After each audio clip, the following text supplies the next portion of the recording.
Roll call, please. Chair Campbell. Here. Vice Chair Blackwelder. Here. Director Laska. Here. Director Delgado.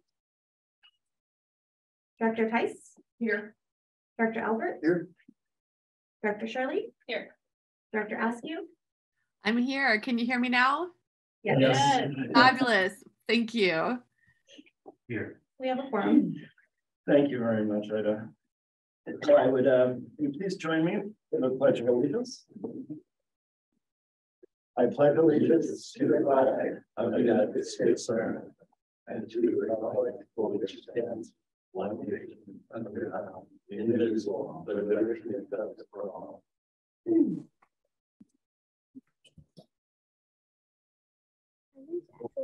We'll move on to public communications. Anyone wishing to address the board on matters not appearing on the agenda may do so now. Please limit comments to a maximum of 3 minutes. The public may comment on any other matter listed on the agenda at the time the matter is being considered by the board. For information about submitting public comments in writing in advance of the meeting, please see meeting information section of this agenda.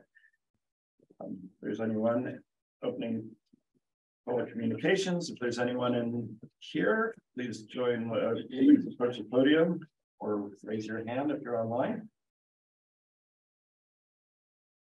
All right, seeing no one, I am closing public comments. Oh yeah, there is. No, that's the pointer. There's a hand on that. Yeah. No, that's cursor had me confused before. All right, seeing no one, we are closing public communications. Moving on to the consent. These matters include routine financial administrative actions, which are usually approved by the same majority vote. Individual items may be removed from consent for discussion and action.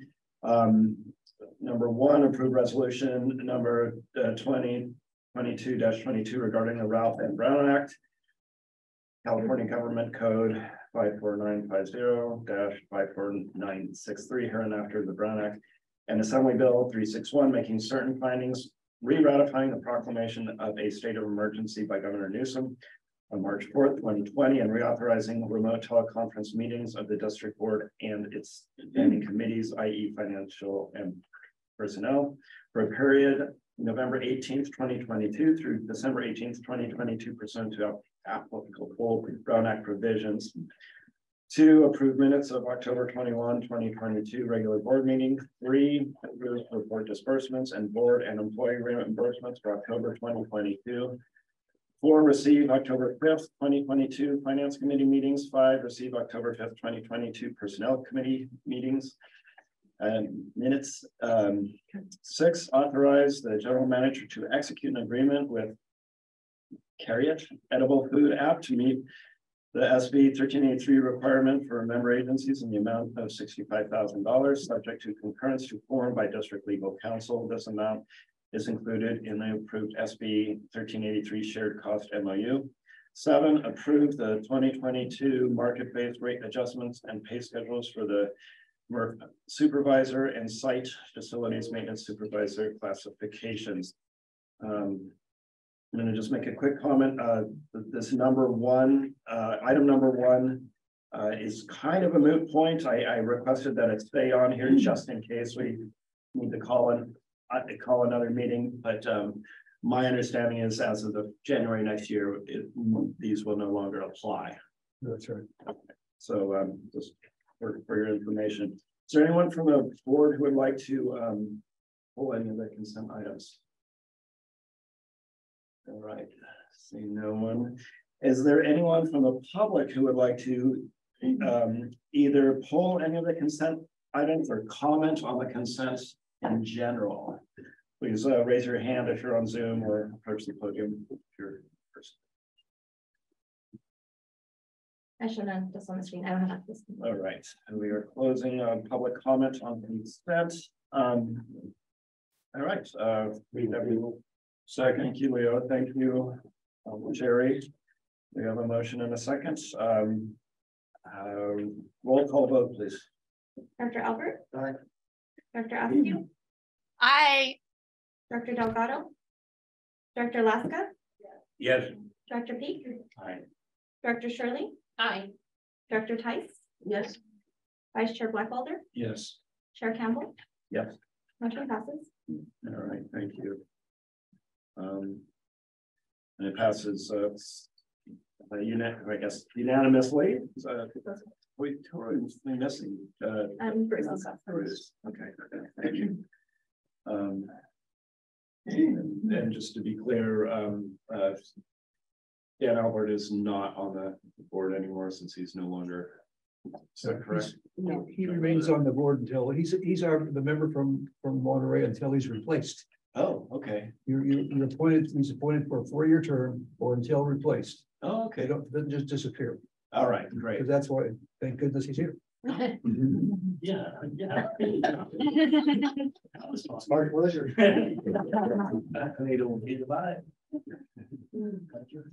Long day yesterday. Very long day. Okay, thank you.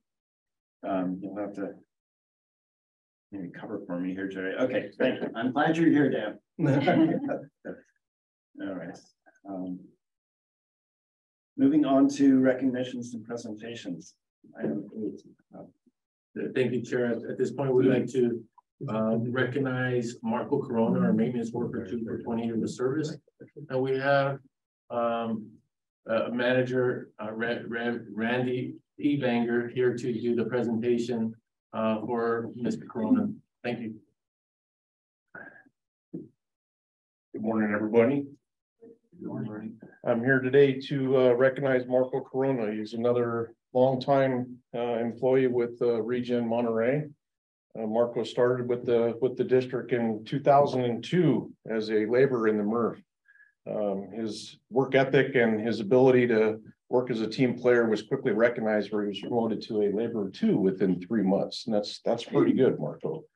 2005, Marco got his commercial driver's license, and then he again was promoted to a MRF operator 2.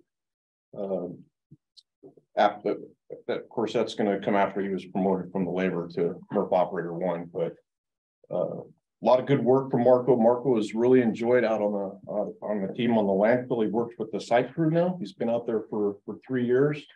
Those guys support everybody on this site, so they're either helping folks in the administration building, or they're hauling ADC for the MRF, or they're helping folks up on the landfill take care of the tons of waste that comes through. So with this, I want to say thank you, Marco. We appreciate you. 20 years of service. Thank you.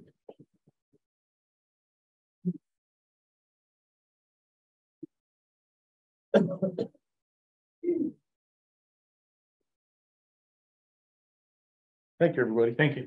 Thank you, Michael. Thank you. That kind of devotion and service really keeps this place running smoothly, and we all appreciate it. Thank you. All right, item 9, present edible food recovery organizations with awarded funds for capacity building under SB 1383. Thank you, Chair. Today we have Christian O'Hara, our Education and Communications Manager, presenting on the edible food awarded funds. Well, good morning. Good morning, Chair, directors of the board. Thank you for being here today. It's my pleasure to present our second round of funding for the Edible Food Recovery Grant. This is in collaboration with Salinas Valley Recycles. And as a refresher, this is part of SB 1383 requirements to improve edible food recovery infrastructure locally here in Monterey County. This is as I mentioned, the second grant cycle for fiscal year 22-23. We had approximately 15 edible food recovery organizations apply to the grant, and priority this round was given to the organizations that weren't awarded in the first round.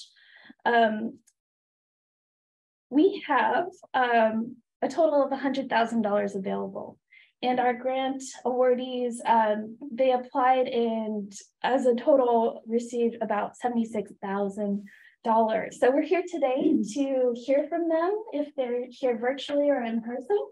And I want to introduce them. So we have the sorry, 1 second. Salvation Army of Salinas. They serve Salinas and Salinas Valley. They were awarded $7,250, and they will be purchasing pallet jack, freezer shelving units, food carts, food warmer, and an ice machine. We have the Salvation Army of Monterey County. They're located in Hollister, but they serve all of Salinas Valley and unincorporated Monterey County. They were awarded $10,000 and will be purchasing a walk-in freezer and electric pallet jack. We have Salvation Army of Sand City. So that's 3 Salvation Armies you've heard so far. $2,300, and they serve the Monterey Peninsula and the coastal Monterey County. They'll be purchasing ice chest, steam table, food delivery bags, ice maker, beverage dispenser. We have the Boys and Girls Club, who will be awarded $8,425. They serve Seaside and Salinas, and they're purchasing shelving, ice maker, bus cart. And lastly, we have St. George's Church.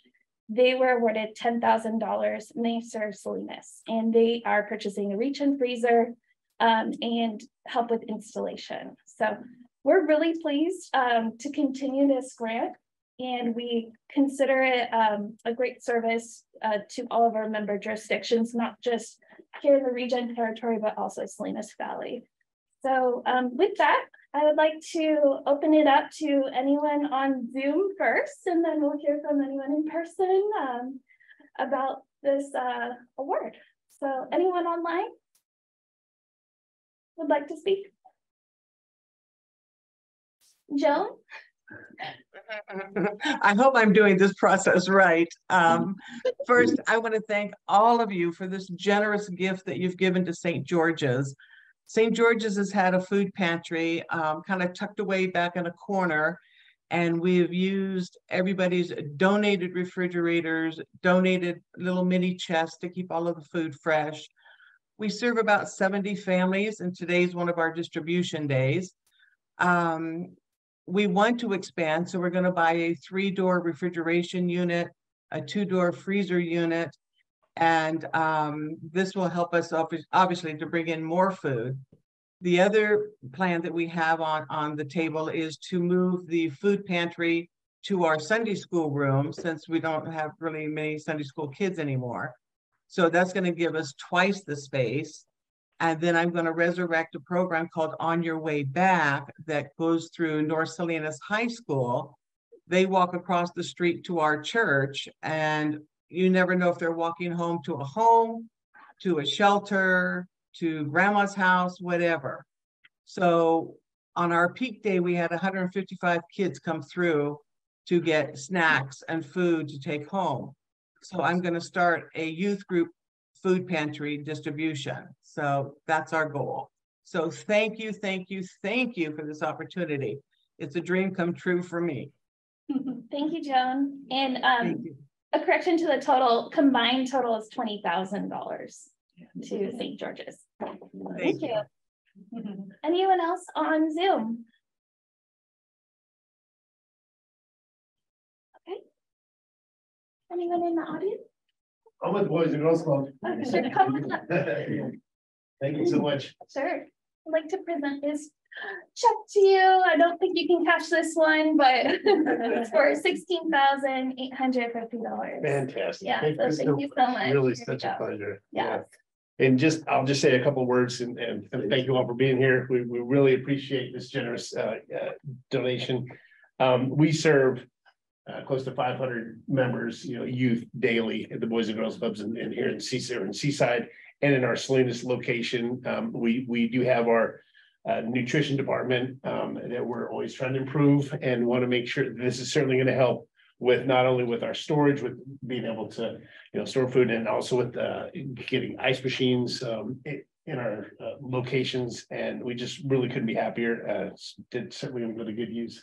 Awesome. Yeah, thank you. Well, thank you for And thank you, applying. members. And can we take a quick photo if you don't mind? Great. Thank you. Great. Thank you so much.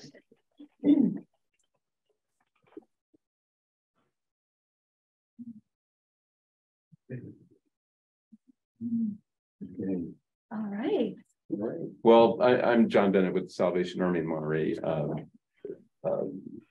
County. And so I represent now, because nobody else is here, the other two groups. So we're very, very thankful for this. And our work out of Hollister goes all the way down to San Ardo. Then, of course, we have the Kids Cafe in Salinas itself. And then we run the Sand City operation where we have up to 100 people every day coming in for food. So this is an amazing gift to us. We're very grateful, and I can assure you that we'll put it to very good use. Thank you. You're welcome. Thank you so much. Congratulations. Yeah. So 20,000 for Monterey County Salvation Army, 4,600 for Sand City, and 14,500 for Salinas location. Yeah. So if you don't mind taking a quick photo. No problem. Thank you so much. Congratulations. Thank you. And thank you. It's our pleasure. Yes, thank you. Bill? This is a great effort, and totally applaud it. It is a little bittersweet that there is this need out in the community. We're feeling it, and not to try to put anyone on the spot, but I'm wondering, where does this amount of money we just approved on item 6, $65,000 to care edible food apps, and can you give me an idea or give us an idea of this amount of effort? Where is this? Is this a small amount of the total effort being expended in Monterey County? I know we've got Supervisor Askew and her staff on here. Yeah, great question. So this is part of our SB 1383 shared costs between our member jurisdictions. And I only know about our efforts to support this edible food infrastructure, but there are several other grants coming forward with the new legislation for 1383. So we're seeing even more resources pop up to improve edible food infrastructure. But to put it on a scale, I can't answer that right now, but it is, I don't know, maybe we could hear from some of our organizations how rare, how common these opportunities are. Yeah, I was wondering, does the county get involved or other cities? Can you name all the agencies that participate in the MOU, Kristen? I think that's the question. So it's actually all of our member jurisdictions contribute to the shared SB 1383 costs. And then those shared costs are divvied up into different projects. All of the subgroups, we have an edible food recovery subgroup that makes recommendations of how to improve infrastructure per 1383 requirements. And then that is brought forward to the technical advisory committee. Okay, and now not to be No, it's okay. Beat this to death, but so are there other governmental agencies aside from the district, which is collecting money from our members and dispersing it? And I realize the nonprofits are also collecting donations directly to them. Is the county?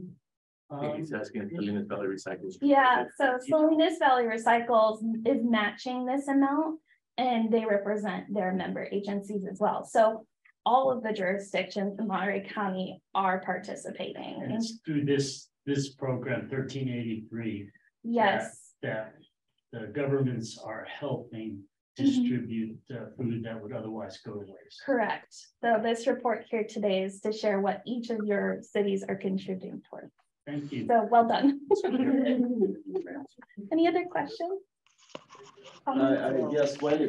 Yeah, I was just going to say through the chair, in response to the mayor's questions, there are many different flows of funds that come through the county to many of the nonprofits. I'm trying to do like a quick cross-reference, but we fund the food bank for Monterey County. There's the 1383 though, I think is a very specific goal that has been established. And so the county's participation in the Salinas Valley Recycles and through our environmental health department, as well as through ReGen, would be how the county's engaging in the 1383 distributions. But there are many, many other procurement and grant and contract programs where the county distributes and has state and federal dollars flowing back out through the county into nonprofits, many of which serve the same population and serve many of the same nonprofits that are helping us with our food programs now. So happy to talk more about that. But thank you. This is really exciting, and I think it's it's clear that the infrastructure that's needed in order to be able to redistribute food to where it's needed has been a major space where we needed to do more investments in order to be able to make sure we're not having food end up in landfills, and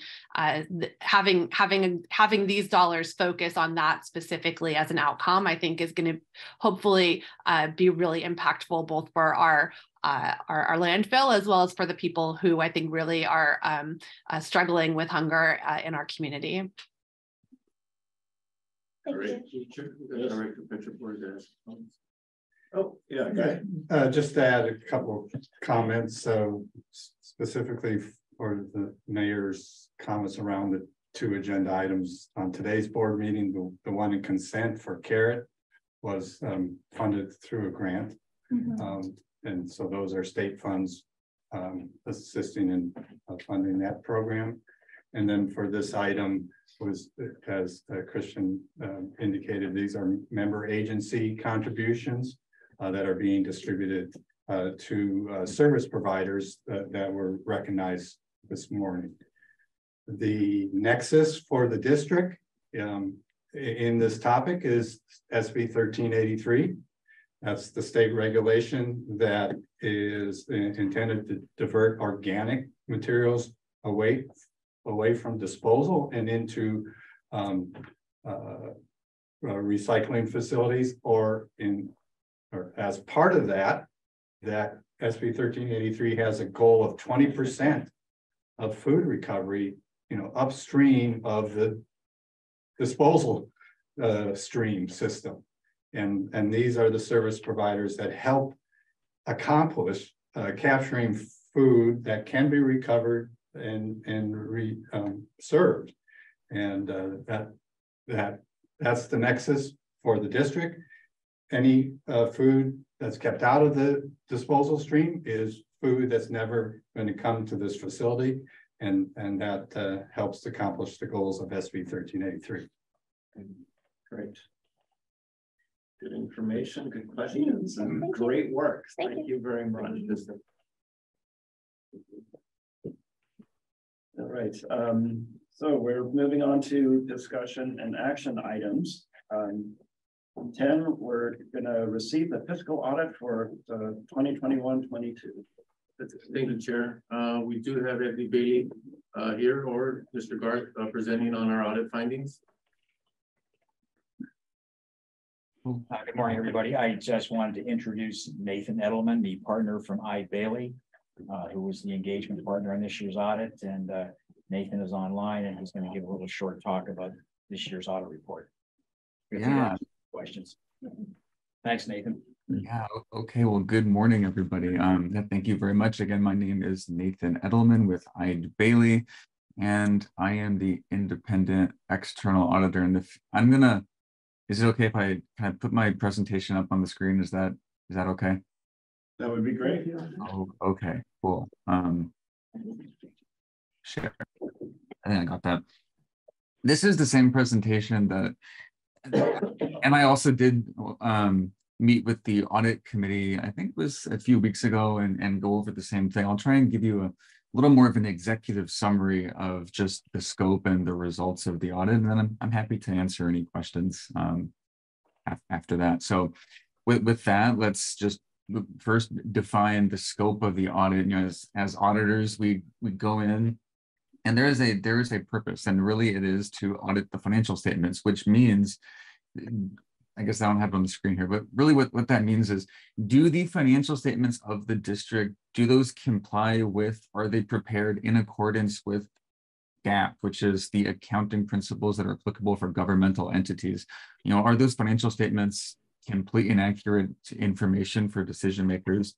And then if there were internal control deficiencies, so if audit adjustments were necessary for those financial statements to be correct, those are internal control deficiencies that would be reported as part of the audit. What we actually do, we go in and ask a lot of questions. We look at documents. We just we blow things up and just cause a lot of trouble. But it is the district, it's management, it's the folks on the finance side who are responsible for ensuring that the accounts are complete, that the internal controls are functioning. They are the ones responsible to ensure that the financial statements are, we'll just say, correct, which also means if they have a clean audit opinion, if things go well, they should get the credit for that. Auditors are really just reporting out to you. High level on the timing of the audit. You see everything's nicely wrapped up. It looks kind of quick, but this is actually a longer term project. It takes, at the beginning of the year, there's a planning component. We come in midway through the year. We do look at internal controls. In this case, there's no federal single on it, but to the extent that there are compliance requirements for restricted grants, and those are within the scope of the audit, we look at those earlier in the year. June 30 is the end of the fiscal year, identical to probably any other government. And I know some of you sit on boards, city councils for other local governments, but June 30 fiscal year end, district closes the books, they get ready for the audit. We come in around the September and October timeframe, and that's when we do our thing. We commence the audit. And then at the end of the year, the financial statements are put together, the report is put together, and it's presented to you at that time, which is where we are now, on November to December. So with that, the results of doing all of this audit work is really three things. One, there is an opinion on the financial statements, and there's a highlight in there. Financial statements referred to above present fairly in all material respects the financial position of the district. So that is the least eventful audit opinion that you can have. That's a good thing. That means that the numbers do comply, that the financial statements are in accordance with all of the applicable accounting requirements. There were no internal control deficiencies that were identified as a result of the audit, so nothing to report back there. And to the extent that there's compliance requirements, none of those, there were no instances of non-compliance identified. So it is a pretty straightforward, not a whole lot to talk about. This is what everybody should want from their audit. So really with that, I don't have a whole lot. I'll just also add, the report, it is a draft report. The audit is completed and there's nothing that's going to change. It's really just a draft, so that if anything does come up, we do have the ability to still make changes, but like I said, that is not anticipated. Once we conclude today's presentation, the next step will be to formally just wrap that up and issue the report. And so with that, I'll turn it over to the group, and if there are any questions or just comments that I can try to address, I'm happy to do that now. Thank you. All right, thank you, Mr. Edelman. Is anything to add from the finance department at this time? Any questions from the board? Wow. And to be clear, it was called a clean audit. There's nothing. Yeah, that clean isn't maybe the official term, but that is the term that I would use. Unmodified, good, positive audit report. Okay, great. No, that's fantastic news, and thank you for your work. But I appreciate you pointing out that if it weren't for the finance department here, it wouldn't have come across so clean. And all right, well, thank you. If there's no questions, I guess we consider this received. Do we need to take an action on this, or just a motion to receive it be appropriate for the record? Okay, thank you. Received it. Ask you seconds the motion. I'm sorry. Heard a motion. It was a second on the motion. Today's not my day. Here we have who? Maybe public comment first. Okay, we can have public comment, but do we have a motion and a? We hadn't, but. Okay, Wendy made a motion. Right. I'll make it simple. I'll second the motion to receive this report. Is there any public comment on this motion before us? Show no hands, no. Okay. All right, thank you. We have a motion and a second. Roll call vote, please. Dr. Albert? Aye. Dr. Askew? Aye. Dr. Laska? Yes. Dr. Peak? Aye. Dr. Shirley? Aye. Dr. Tice? Yes. Vice Chair Blackwelder? Yes. Chair Campbell? Yes. Motion passes. All right. Thank you, everybody. Moving on to item 11, discuss Marina Coast Water District potable water supply opportunity and interest in renewable energy. Thank you, Chair. Today we have Guy Pritchard, Director of Engineering. He'll be presenting the item on possible potable water supply opportunity for us to continue a discussion with Marina Coast Water District. Okay, we'll be presenting here.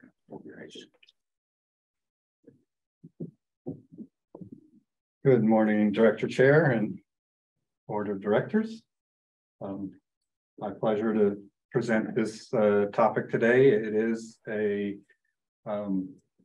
proposal, a conceptual proposal from Marina Coast Water District for possibly supplying ReGen Monterey and Monterey One water with a potable water supply as part of their proposed project to supply Castroville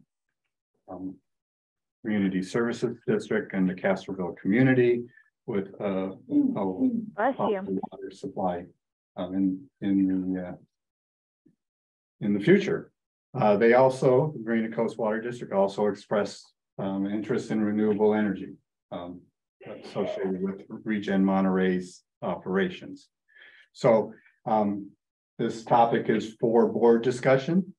Staff is going to be seeking some guidance from the board at the end of the discussion, but there are no proposal to approve. There's no commitments to be made. It's really giving staff your opinion about the staff's activity to collaborate with Monterey One Water and Marina Coast or not to.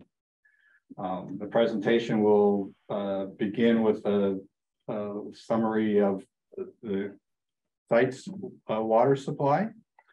And then there'll be a little bit of discussion about the local water supply situation, very, very high level.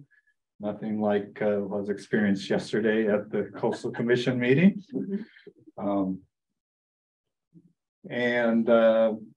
Give you an idea of why Marina Coast Water District is pursuing a potable water supply project, and then how the district interests might be there as well. So next slide, please.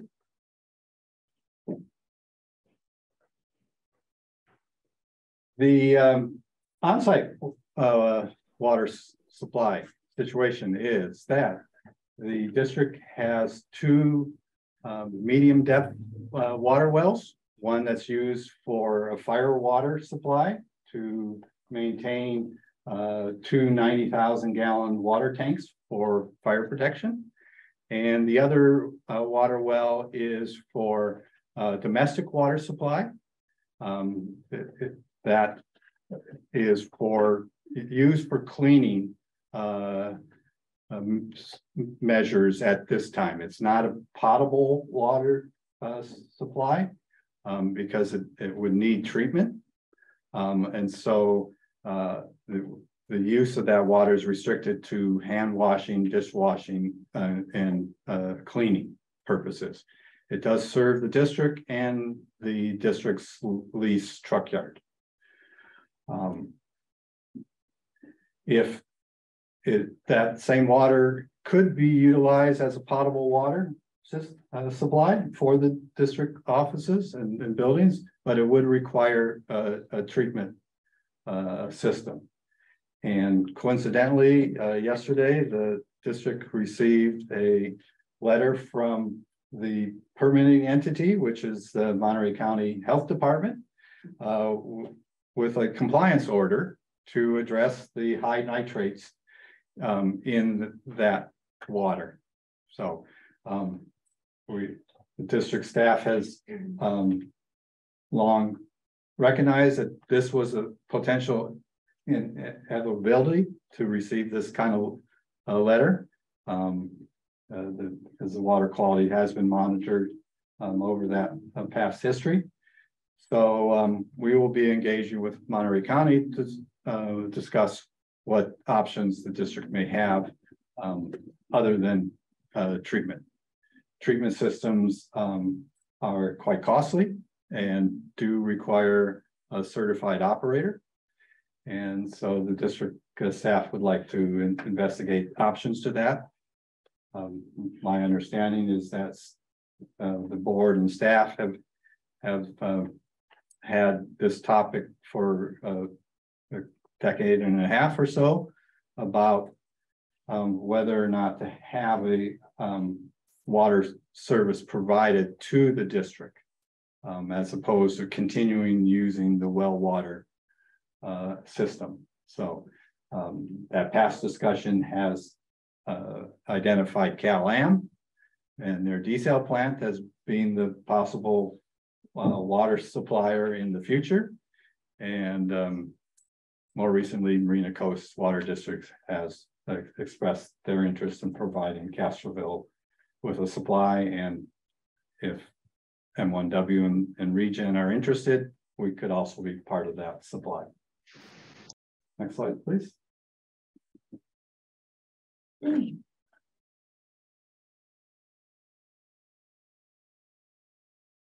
The background here is hopefully you can read this in your board packet, but it identifies a couple of the entities in the area, the Castroville Community Service District, which is a organization that provides various utilities to the Castroville community. They've been operating for several decades and have about 7,000 customers. Their water supply is well water in the valley area around the Castroville area. Their history has been that they have had wells impacted by seawater intrusion, and they've had to move their water supply wells further inland and when possible to deeper zones that aren't as imminently threatened by seawater intrusion. Marina Coast Water District is also located here locally. They provide services to the Marina Fort Ord area. They do have a small desal plant that they're considering starting up for operations.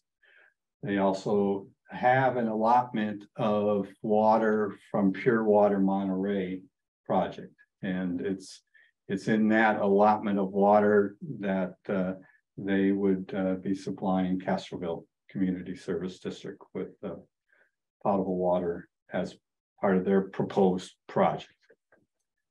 Monterey One Water, our neighbors, also similar to the district, they're utilizing well water for cleaning purposes only at the treatment plant next door, and similarly have had an interest in a utility supply of water. As you may recognize as residents of your areas, it is quite a service to have water delivered to your home, available at any time, have this sewage water taken care of at all times, and for there to be garbage and recycling services provided to you. Similarly, for a business like ReGen, there's advantages to have that kind of service. And so that's why the potable water supply to the district has been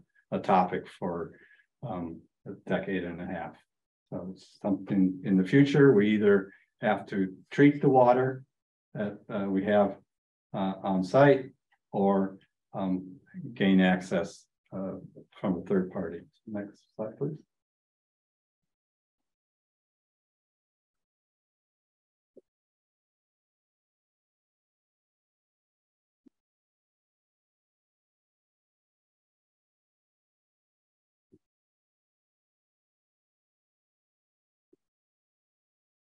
So real quickly, these are just some takeaways of why Castroville Community Service District and the Castroville community have interest in potable water. It's imminent threat of their water sources that are influencing them to look for a water supply. Having a water supply would allow them to reduce their use of well water, which should have the benefit of providing some continued mitigation of seawater intrusion. Next slide, please. And this slide is summarizing those benefits to the Castroville community for a water supply, and Monterey One Water and ReGen Monterey are just potentially benefiting parties to this project if that is the desire of the board for staff to collaborate with Marina Coast Water District. It's our understanding that Monterey One Water staff have a similar interest in this proposal from Marina Coast, and we anticipate that they'll likely want to be involved in collaborating with Marina Coast as Marina Coast develops a conceptual plan for their project. Next slide, please. We could center that. And so this is a difficult image to view. It is a conceptual plan of the Marina Coast water supply pipeline to Castroville. It's that blue line along Del Monte Boulevard in the lower right that follows Highway 1 a little bit and makes its way over to Castroville. As you see, the city of Marina there is in the lower right corner. Directly above that is the former Armstrong Ranch area, 1,000+ acres of strawberry fields.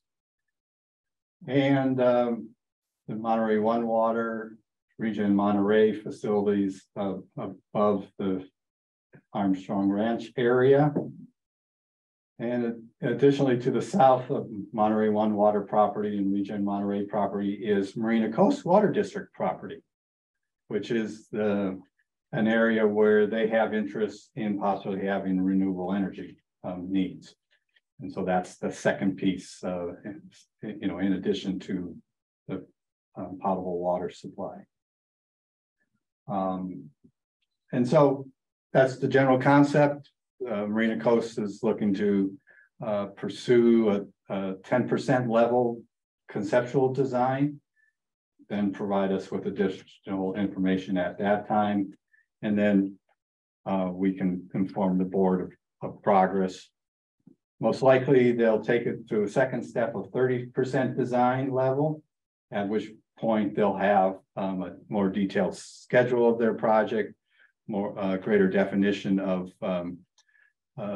approval requirements and of cost of construction and operations, which would then allow us, M1W and ReGen Monterey, us to possibly know what cost of service might be.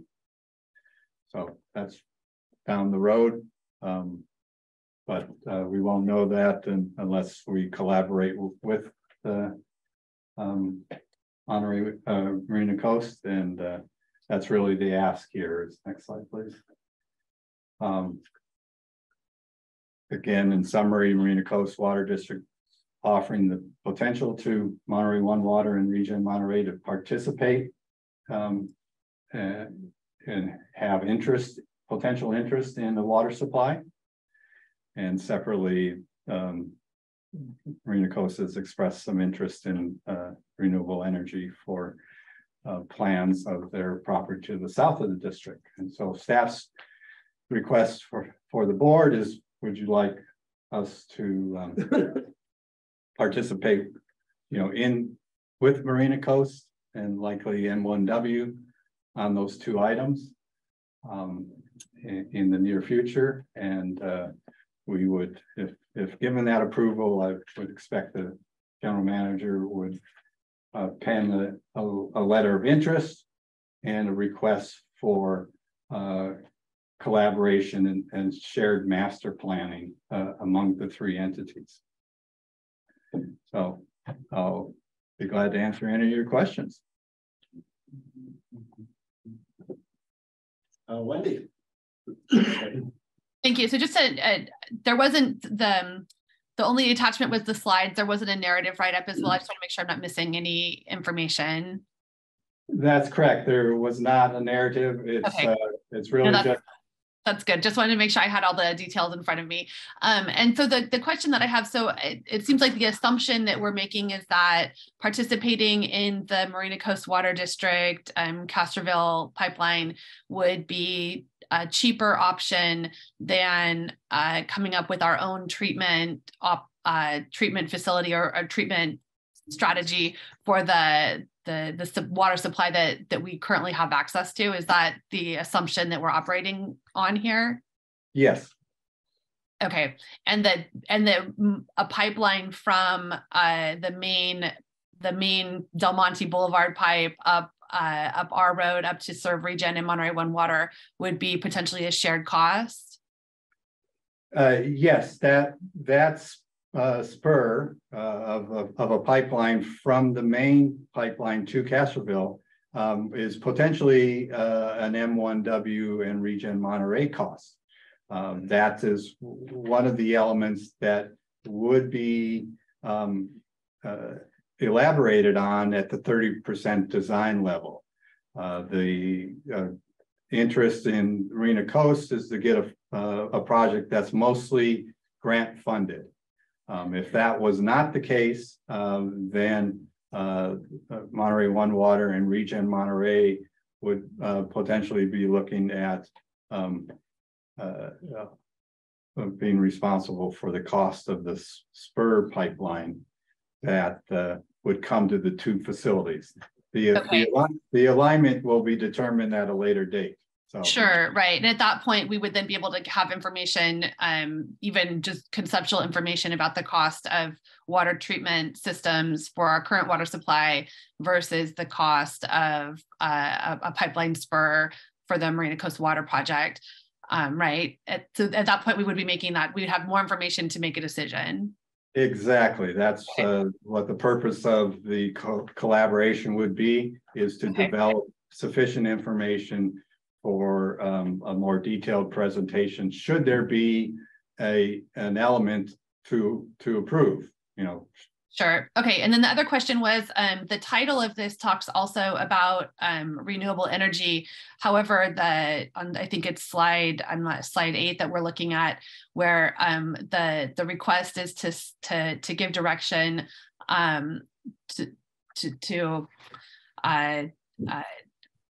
to scope the ReGen Monterey's involvement during the Marina Coast Water District's conceptual design of the pipeline. Would we also be inviting collaboration on a renewable energy? Those seem like two different things, unless I'm misunderstanding what's being asked of us. The renewable energy master planning work. would be one scope of work and the pipeline would be a separate scope of work? They are separate topics, and you know, from Marina Coast, you know, they would not have renewable energy as part of that Castroville water supply pipeline. So you can call them two separate projects. You know, the purpose is to collaborate with Marina Coast and M1W on both. Not that they're connected, but coincidentally they're occurring at the same time.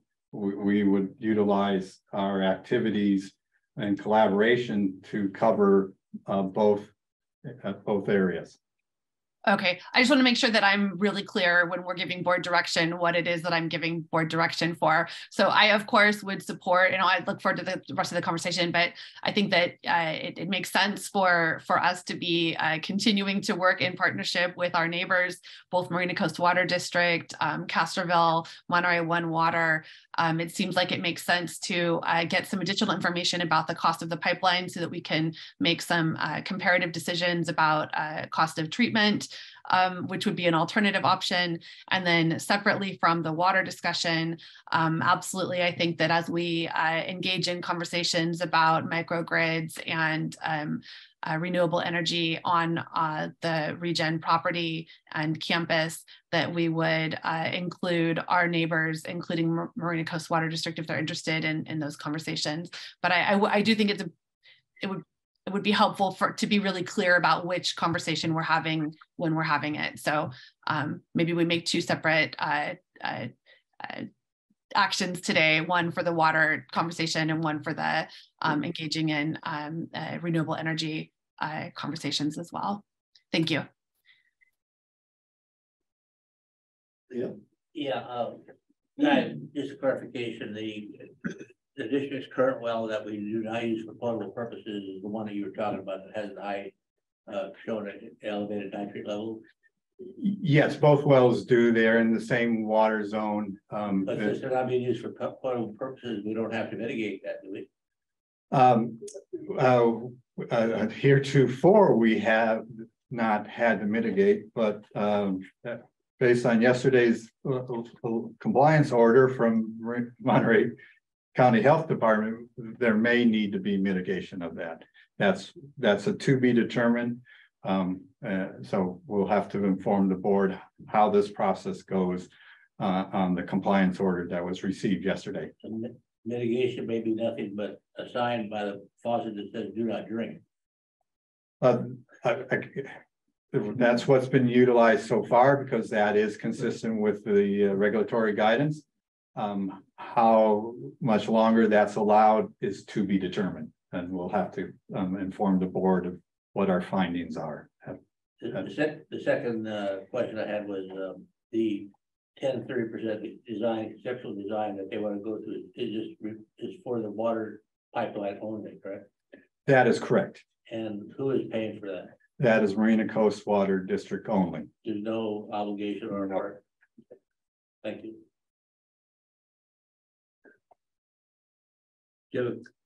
You raise your hand. It was covered. Okay.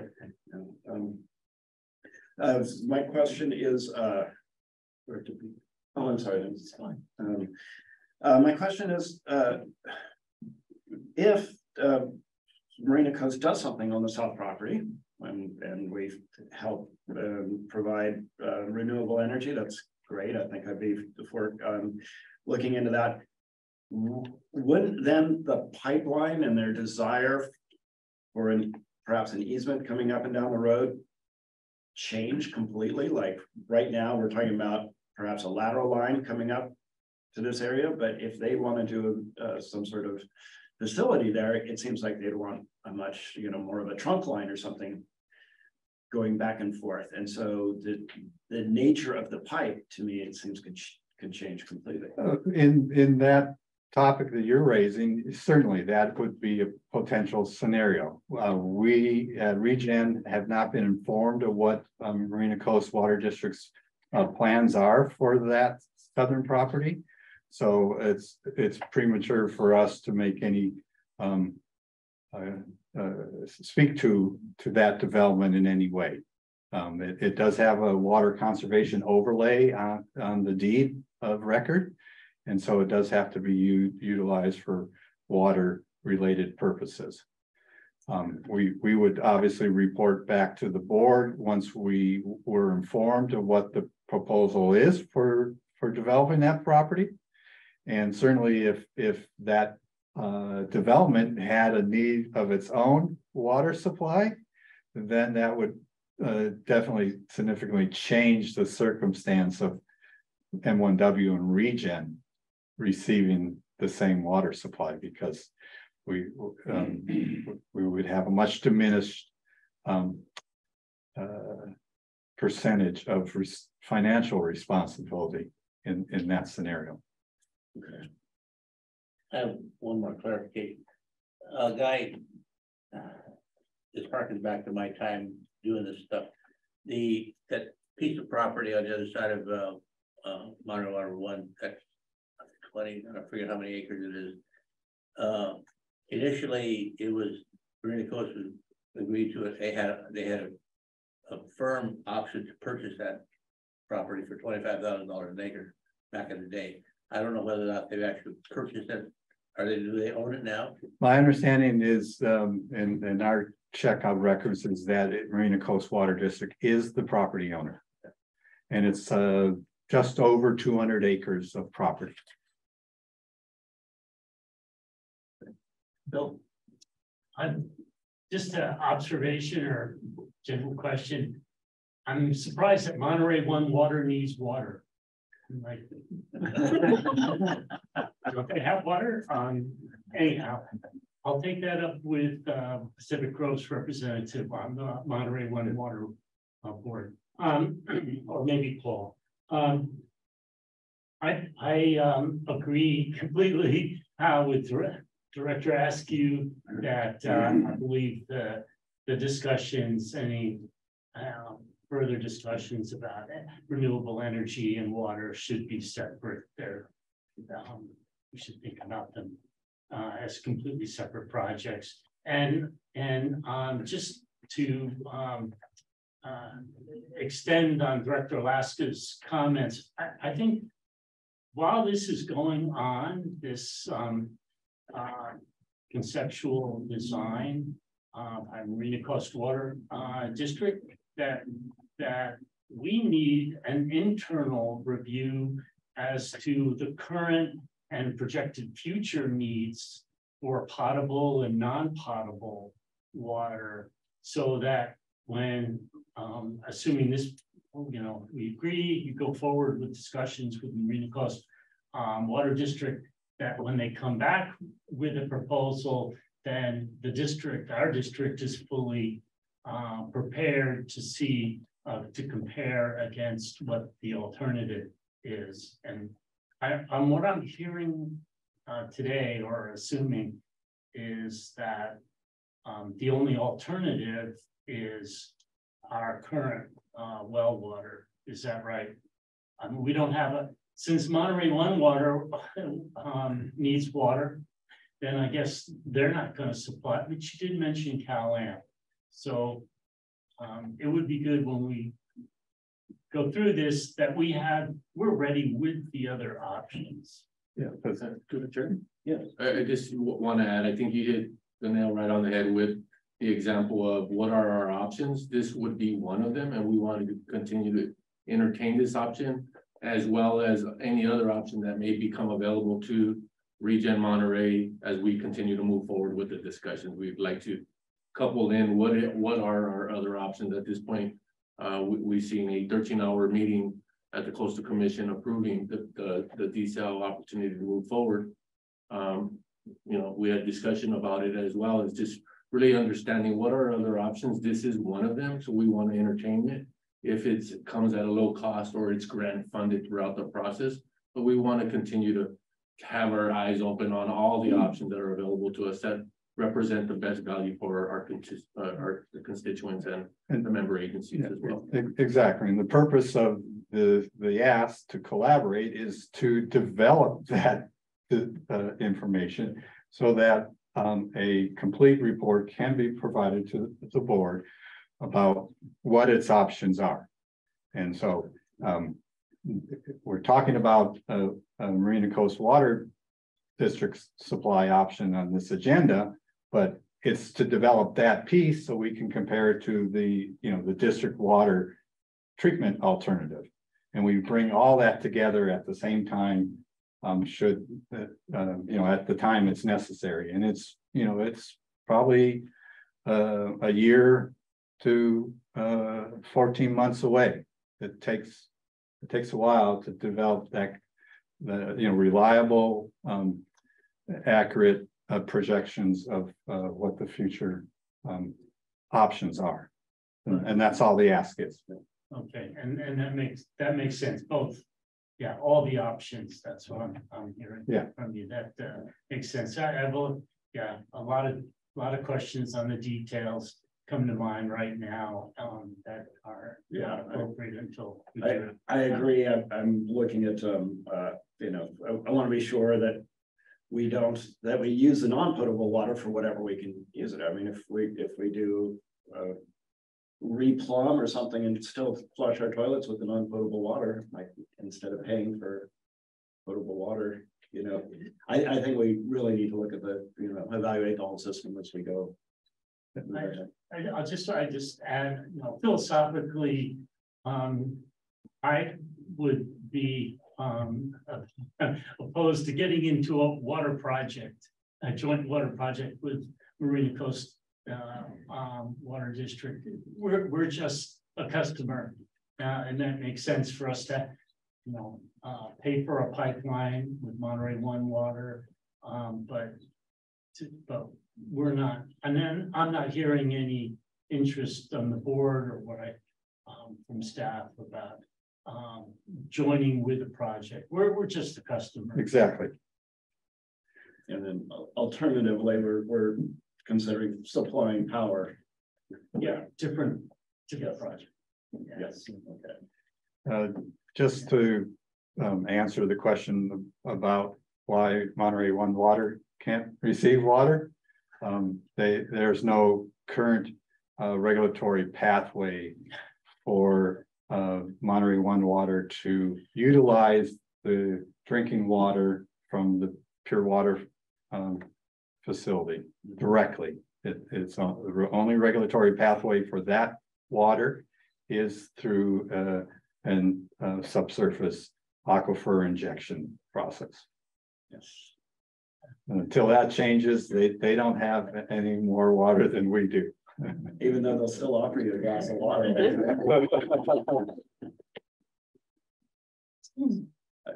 Please. What do you do for drinking water now? Bottled water. So it's bottled water. Yep.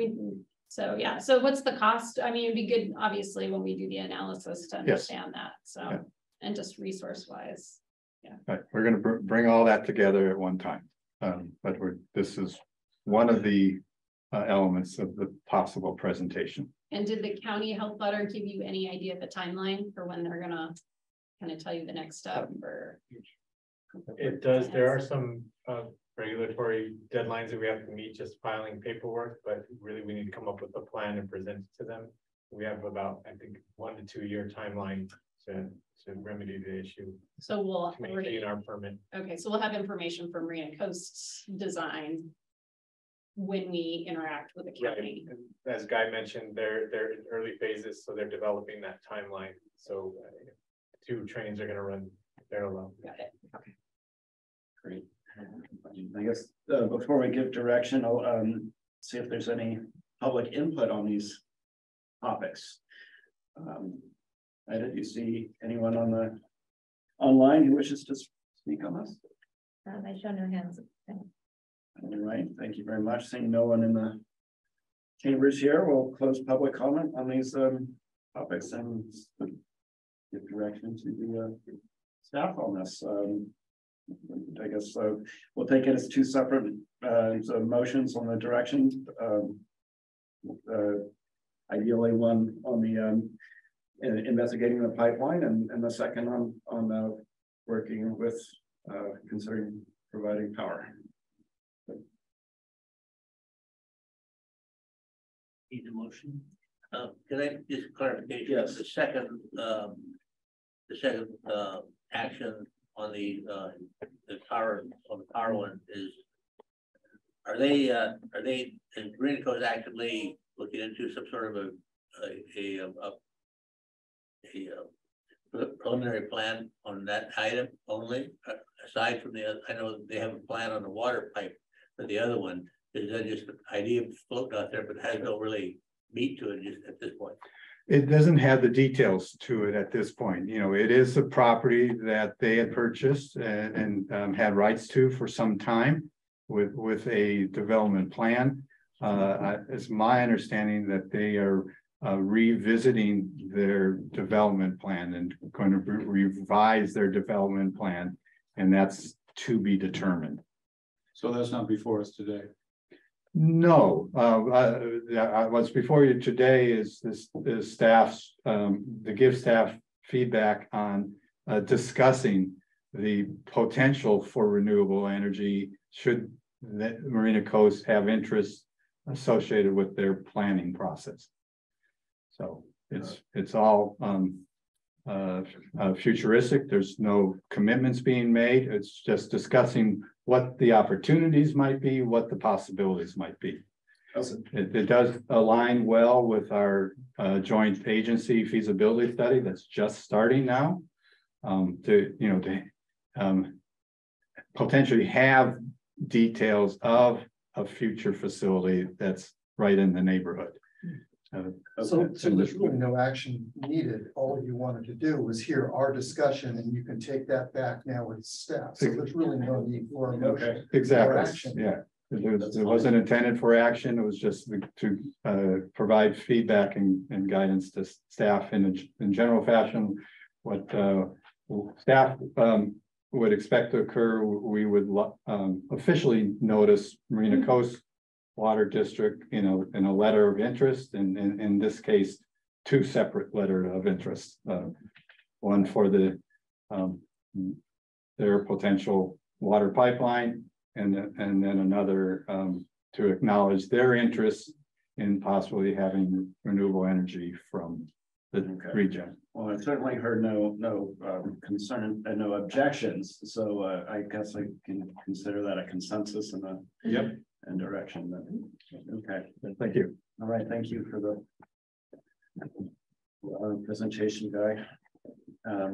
Moving on to item 12, adopt resolution 2022-23 authorizing the purchase of one new Caterpillar D9 T dozer using the preferential competitive pricing offered through Sourcewell, formerly known as Joint Powers Alliance.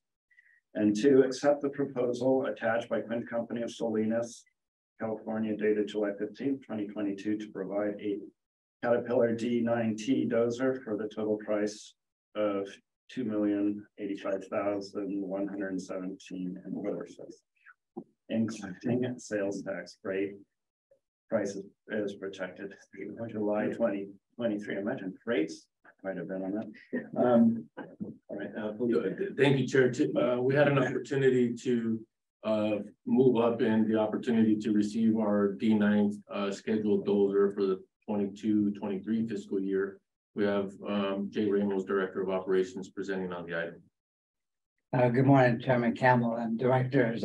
Sorry for the sticker shock early this morning.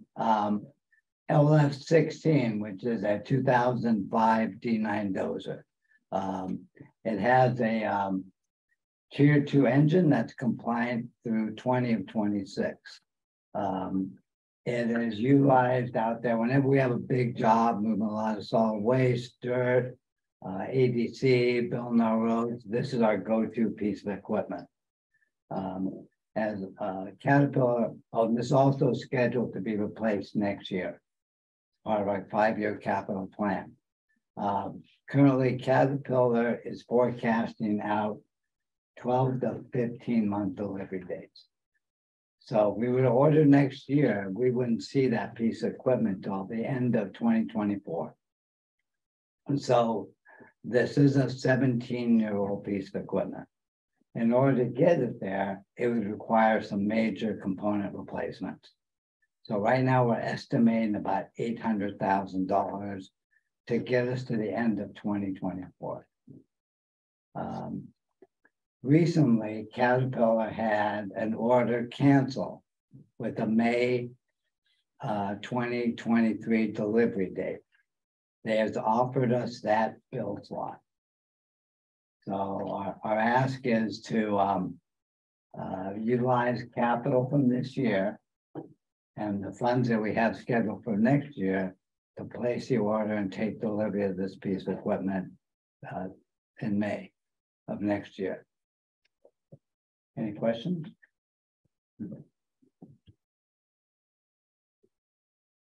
Mary. Oh, sorry. What do we do with our old one? It'll be retired and we'll put it up to auction, Okay, just like we do with all our piece of equipment. okay. All right, go ahead, Bill. Do we pay cash? When do we pay for it? Do we pay upfront, the full amount, or do we have to go to financing? The current plan is to pay it up with the current funds available. We have cash available, so we're going to do that. The reason, one of the primary reasons is the interest rate on financing it is roughly, I think it's 6, close to 7%. And that interest rate adds up real quick. Yeah, we had finance look at both options, leasing it, financing it, using capital, and it wasn't pretty. And the payment will be made at the time of the receipt of the piece of equipment. So May of 2023. The price protection through July 2023, all CAT has to do is delay it a couple months and they can reprice it, right? I would think so, yeah, but right now they're on schedule. They said that they feel confident that right now they're currently meeting the 12 to 15 month delivery date. But it was always in the 2024 budget, if I recall. Yes. Yeah, so we're just basically just moving it up a year. Yeah, remember, we're accelerating to take advantage of this build slot and avoid the costly repairs and that we would need to make to extend the life of it. Is this unit all diesel? Yes, this is going to be the latest and greatest, fuel efficient, emissions, engine, stuff like that. So it's a great piece of equipment. We'll be able to run it for another 15, 20 years. I think the big opportunity that we have is that we get the piece of equipment 2 years in advance. We avoid the costly expenses to keep the existing piece of equipment to make it up to the point that we receive the new one. That piece of equipment would require an upgrade and it would only be good until the end of 2027 because it is a tier 2 engine, which would require a replacement at that time. So we essentially would have an additional cost of replacing that piece of equipment, even though we extended the life for 2 to 3 years, which the existing piece of equipment is 17 years old. We would be better off going with a piece of equipment that would take us out, again, an additional 15 years and not have to worry about a tier 2 engine having to be replaced in 2027. So it's an avoidance of cost in 2 areas for ReGen. Yeah, Felipe's right on. Well, whatever we invest into that piece of equipment, we have a hard stop at 2027. Okay. Right. No other questions? Is there anyone in the public who would like to comment on this item? I shouldn't. All right, seeing no one in the chambers or online, we'll close public comment on this. I guess if we can have a motion to both adopt the resolution 2022-23, which is attached, and accept the proposal, which is also attached by Quinn Company, dated July 15th, 2022. Second. All right, we have a motion and a second. Roll call vote, please. Director Albert? Aye. Director Askew? Aye. Director Delgado? Director Laska? Yes. Director Peak? Director Shirley? Aye. Director Tice, Yes. Vice Chair Blackwelder, Yes. Chair Campbell, Yes. motion passes. Thank you.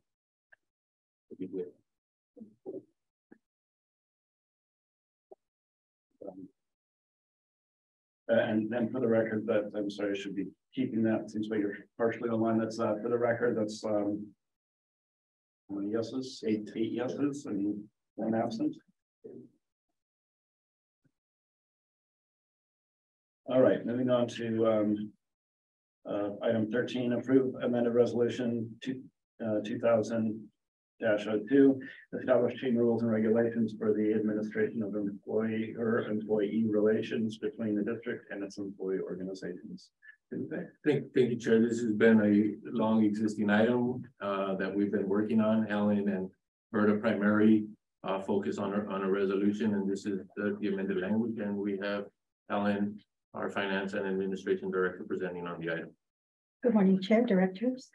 Before you is a request to amend Resolution 2000-02. I apologize, the recommendation and the conclusion references 2002-02. It's Resolution 2000-02.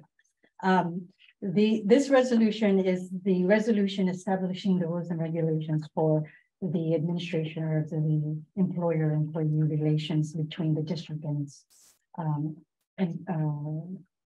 employee organizations. It was adopted in the board back in March of 2000. And basically the request is to clean up some of the languages, some of the definitions, for example, in the supervisor. But the main purpose of this is to define or solidify the period of when we can modify a unit. So currently the units can only be modified at the time of the union units negotiation period. So it's not based on the needs of the district or the timing of when we add new positions or we redefine a position. So that is basically the primary request of this resolution, which is in section 2.8. So you have both a red line and a clean version, but on section 2.8, which is on the red line version, page 6 of 10, the bottom sentence says, for the procedure for allocation of classification of positions within a unit, we changed it to add that the position or classifications may be allocated, deleted, retained, reallocated, or deleted from a unit at any time after notice and consultation with the affected unit, meaning that we can make the change at the time based on business needs, making the operations more efficient for the unit and aligning with actually past practices of the district. So this was recently questioned on a recent case we had as to the timing of a modification of a unit. So it's a very simple request. It has been reviewed by legal counsel, and most of the language, the cleanup language, has been proposed and made by the legal counsel. So thank you. If there's any question, we'd be happy to entertain. Any questions from the board? Go ahead, Bill. Thank you. And we talked about this at the last board meeting, so all makes sense. Absolutely. I was just wondering, how is this resolution disseminated among staff, or I mean, aside from being part of the agenda packet for this meeting, is there any public or staff dissemination? Actually, what we have here in the district is what we have an app space where it's disseminated to all the employees. So after every board meeting, what we have started is whatever actions or discussions that are happening at the board meeting is placed on that app in summary, so that all employees get to see what's the board has approved, what's coming, and so forth. So for example, the recognition of our employee 20 years of service, we put that there. Any great accomplishments by our employees are put there, or any information that, you know, that's necessary. So when we're doing the negotiations, for example, we say negotiation period has begun and so forth. And only staff has access to that?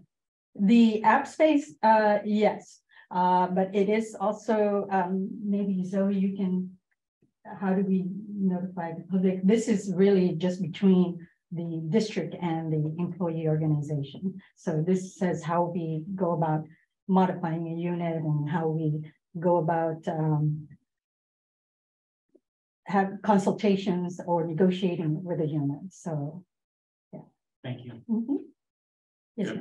Through the chair, I just want to comment as well. You know, we take the time to the communications team that started drafting the items that we're considering today on today's board, on previous boards.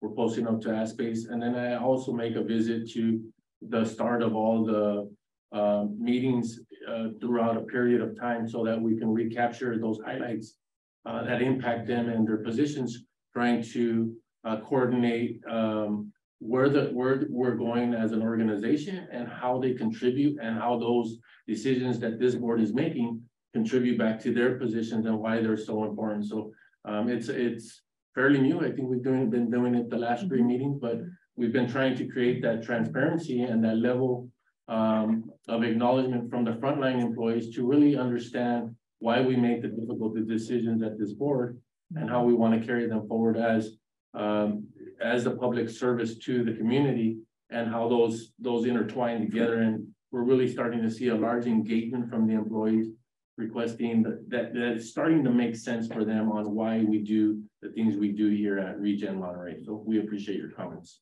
Yeah. I also do want to add that this has been presented to all the units and their representatives, and we have received no comment other than go ahead and present it. So.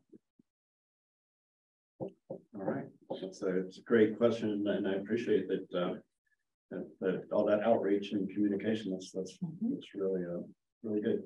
All right, if there's no more questions from the board, let's see if there's any public comment on this item.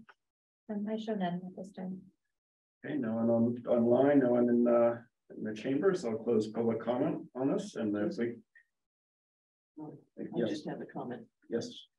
As the personnel committee, we've really been working with the staff to make these types of updates so that the district can do our due diligence in working with the employee organizations. So the personnel committee also endorses this. Yeah, thank you. All right, if we can have a motion to approve this. So moved. Thank you, Jerry. Second. Second from Leo. So we have a motion, a second, to approve the amended resolution 2000-02. Establishing rules and regulations for the administration of employer-employee relations between the district and its employee organizations. Roll call vote, please. Dr. Albert? Aye. Dr. Askew? Aye. Dr. Laska? Yes. Dr. Peak? Aye. Dr. Shirley? Aye. Dr. Tice? Yes. Vice Chair Blackwelder? Yes. Chair Campbell? Aye. Motion passes unanimously. Thank you. Those present. That's one absent. All right. Thank you, everybody. We're moving on to staff reports. 14 review of finance operating and recycling reports. Thank you, Chair. At this point, we have Garth Gregson. He's our accounting manager, and we're doing our monthly update. All right, good morning once again. Take a quick look at the year-to-date results for the district. Through October, our tip fee revenue is about 11.6 million. We're about $500,000 above plan, and we're about $2 million better than last year. That's primarily because of our increase in tip fees that went into effect July 1st, and also the additional volume and dollars that we're getting from our waste solutions contract. That's about 625,000 K that we have this year that we didn't have last year. Other revenue is 4.6, which is made up of the MRF activity, our power sales, our hazardous waste disposal fees, and our sand sales. The biggest component of that is our MRF activity. We're about $1 million behind plan year to date. And as I outlined in my review, it's, commodity pricing has really taken a dive in the past year, looking at, October of 2022 compared to 21, the price differences are huge. And so that's the effect we're seeing on the MRF. We're still moving the volumes through. But on the plus side, our power activity is doing very well. We're about $470,000 ahead of plan in our power year to date, and we're about $330K better than we were last year. So the power group, Gilbert is keeping the machinery up and running in a very efficient manner. So we're seeing a real positive impact there. Operating expenses through the first 4 months are about 12 million. We're slightly under plan, about 400,000. And net income for the year to date is a little over 4 million. And we're about 630K above plan, but we're about 800K less than we were last year at this time. And that's primarily related to the MRF activity. Just seeing the impact of the lower revenues that we're seeing in the MRF. In terms of material received, we received about 36,000 tons more this year. And a large part of that can be attributed to the material that's coming in from the waste solutions people. And our diversion rate continues to be in the low 60s. We're about 62% this year compared to 65% last year. So we're trying to get those rates up, and we're looking at a couple of things to see if we can improve that. If there's any questions, I'll be happy to take them at this time. Yeah. The fluctuation in our power revenue, we were higher last month than this last month. I'm just wondering what changes, how does that fluctuate? What impacts the power is just the operations of the machinery. In October, we had a machine that had to be serviced, so they have to take that offline and do some maintenance work on it. So that's going to impact our revenue. The prior month we had a very good month. I think all the machinery was up and running the entire month. Like our utilization rate was over 90% in the previous month, which is quite good. But it's one of those numbers that can fluctuate up and down because machinery does have scheduled maintenance that comes up, or even where sometimes something breaks and we have to replace or repair parts. So that's what affects that number. All right, thanks. Okay. Bill? All right, thank you for the report as usual. So what should be done about the lower MRF revenues? Commodity prices aren't going to be headed up anytime soon, I think. What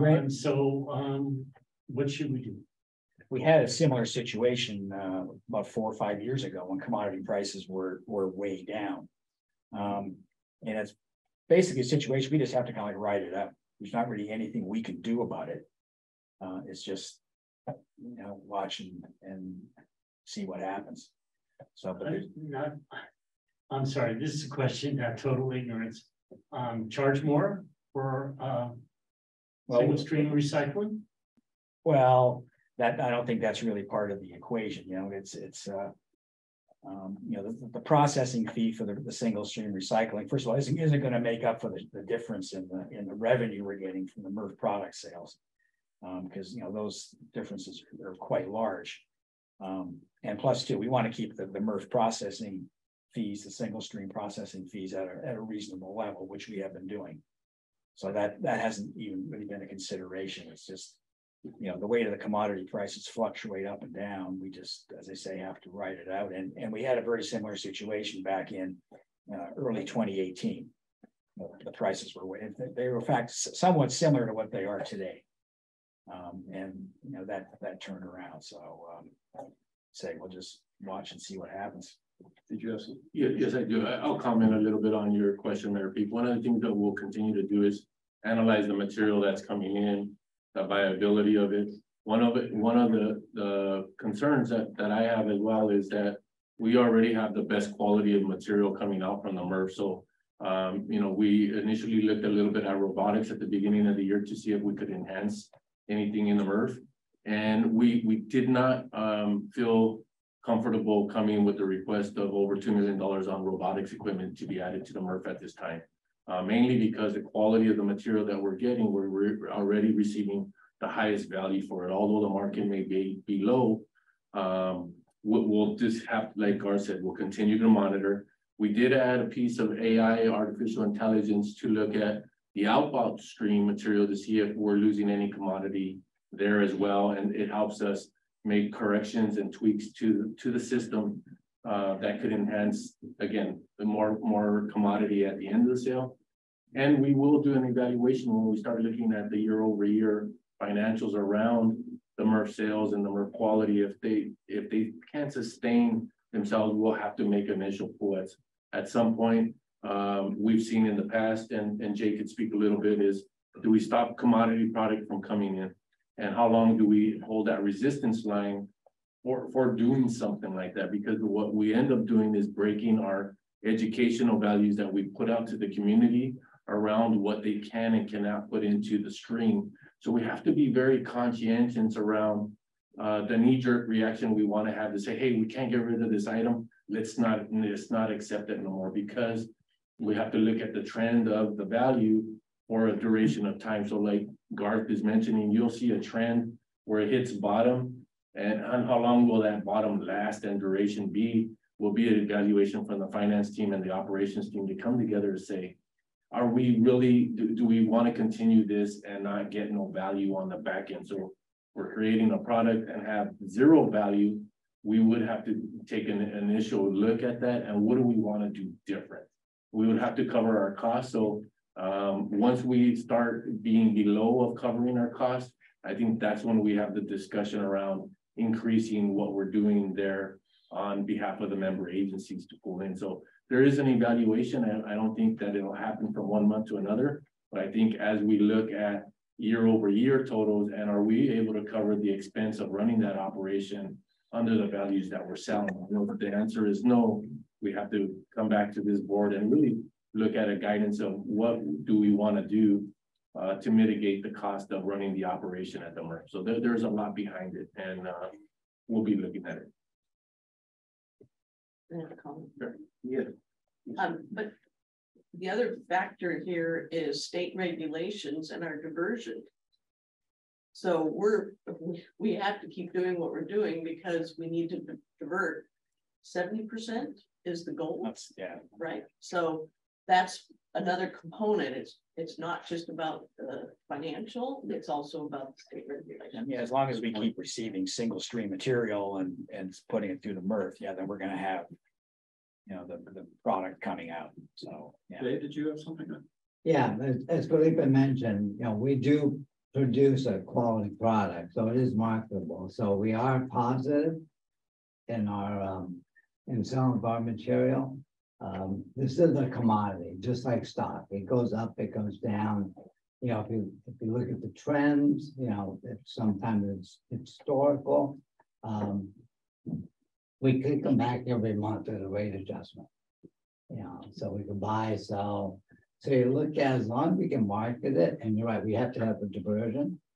And so, you know, we have done some different stuff here in the past when we've come across this road. So I think we would look at what we've done historically when we came to this point. But once you see a long trend and we see that it's getting pretty bad, I think that's when we come back to the board and say, here's what we think we should do. We think we're headed downhill and it's going to be ugly. You know, here's what we can do. But I think we're not there yet.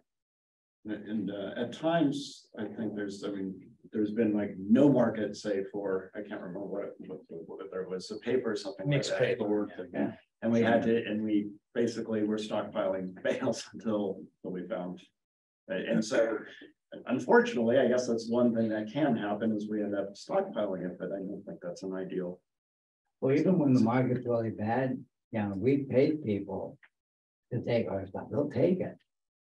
We'll pay them to take our material, but that gives our diversion. So that's where the double-edged sword is. We have to hit the diversion number, but if we can't market it anywhere, then I think we can go to Cal Recycle and say, hey, nobody's buying material. What do we do? I imagine this would be the hardest portion of our revenues to predict because it fluctuates. Yes, it is. But it is a great thing that we have diversified our revenue and that we have a power sales and the tipping fees and the fan sales to help balance all that out. It's probably most practical to look at this as in the long term, because these prices do fluctuate up and down. I don't think we need to get too excited about the fact that they're down right now. You know, you gotta look at, you know, a year from now, 2 years from now, they could be up at the levels they were last year, and it's a long-term continual process. Yeah, well, following that line, you take that into account for all of our spending and everything else. You look at all the trends, and then you say, okay, well, this is where we're at. We're not going to consider ourselves way up here when it's good, or way down there when it's low. But this is where we're at, and our spending will be adjusted according to that. Right, that's correct. All right. Sure. Jim, just a quick yeah, question. yeah. When do we have to reach the 70% diversion? What's the timeline? It's actually 75%, and it's a target set by the state. So at this point, we're not receiving penalties for not being there. And it'll continue to increase with the 20% request reduction in that Senate Bill 1383 on organics. So it's 75% of it. Was it AB 939?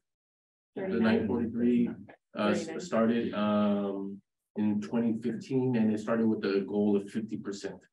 And then it's escalated up to 75%, which is the existing goal. And when do we have to meet that? By 2025, but that's okay. all organics, it's all okay. recycling, it's all inclusive of all the material we divert. Right, which is reflective in your graph here when you talk about the 60 to 3%, that we're gonna try and get that to 75% by 2025. Right. Everyone's behind. Okay. Yeah, we're very close. We're very close. Okay. We're among the elite in the diversion number. Okay, good to know. Thanks, great questions. All right, anyone else? Right. All right. Yeah, thank you very much, Garth. We'll move on to the TAC committee. At this time, we have Zoe Short, Director of Communication, presenting on the TAC Advisory Committee. Thank you. Good morning, Chair, members of the board. Zoe Schultz, Director of Communications, here to give an update on our October Technical Advisory Committee meeting.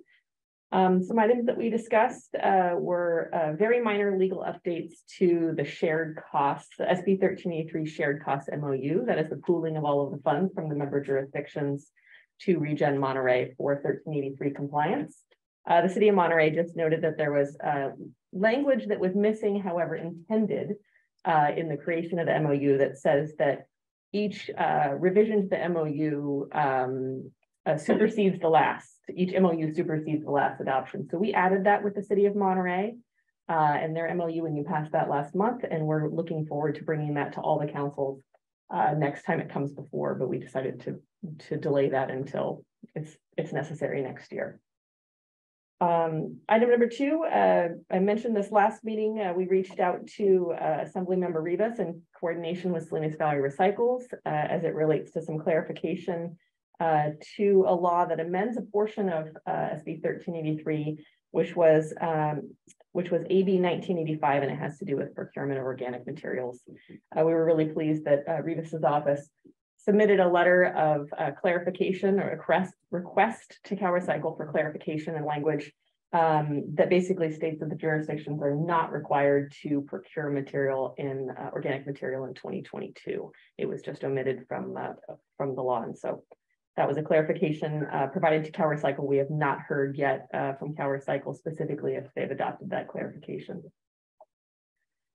The next item was the Carrot Edible Food Recovery app. Thank you for passing that as a part of your consent agenda today. That Edible Food Recovery app will be a fantastic portion of our edible food program under SB 1383. So you heard one portion of that was capacity building with the donation of grant funds to food recovery organizations today. And this app here is intended to connect food generators, restaurants, business, grocery stores, with food recovery organizations. So some of the folks you heard here, County Food Bank, so that we have that connection. We have a pathway for them to log into an app, say, I have a meal here, a tray of lasagna, or a whole bunch of apples that are not being eaten, and a food recovery organization can say, yes, I would like to claim that and coordinate delivery and distribution. So that will be a great thing that we're looking to roll out in partnership with 1383 for in partnership with Slingshot Recycles, excuse me, for a county-wide edible food recovery program. So really excited about that. You just heard a presentation on the edible food recovery grant awardees. So thank you for that today. And quick mention that we had supported lithium ion battery collection events throughout Monterey, Salinas, and Soledad this last weekend. We're happy to partner with the Rotary in sponsoring those events with outreach and communications, and your member jurisdiction staff did so the same. Many of you had mentions in your newsletters, and that was much appreciated, so we could help spread the word. So that is my update. So were you on that item? Would Yes. you mind addressing the article that came out in the paper as well at the same time while we're on the battery subject? Sure, happy to. Yes, as a part of the communications, we had a strategy to pitch an article to the Monterey County Weekly, editor Sarah Rubin. If you recall, there was a battery fire in Moss Landing that happened with the Tesla plant some month ago. And they mentioned lithium ion batteries and fires. And I was like, well, this is kind of fascinating. You know, there's a little bit of a connection here. Not that I want to be associated, not that we want to be associated directly with that, but we have quite a few batteries that are delivered to our site that have potential to explode, catch fire. And it's because there's just not very much education about that. So I made just a slight connection there, and we were able to have a story published in the Weekly that highlighted the fact that we have about a fire every week between our MRF and our landfill, and helping people to realize that lithium ion batteries are a problem for disposal. We have outlets, both via curbside collection, household hazardous waste drop off here, and this battery event that was being held. So we just wanted to help spread the word about that, and we're happy to be able to be featured in that article.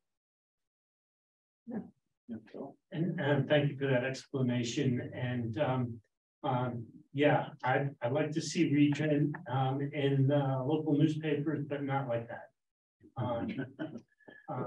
And so perhaps staff would come back at a next, another board meeting and talk about how we reduce lithium ion battery fires. I mean, not only is there the cost associated with extinguishing the fires, but it's also a safety concern as well. So I for one would like to know more about how we can reduce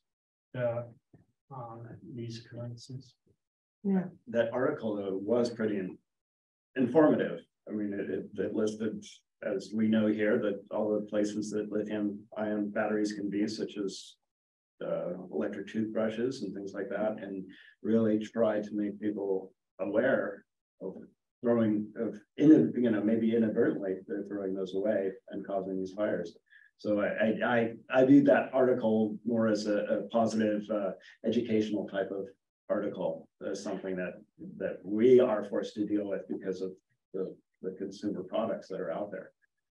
And maybe we can get Green Waste on board on their outreach efforts to highlight the lithium ion battery problem. I think you raised some really great points, Mayor Pika.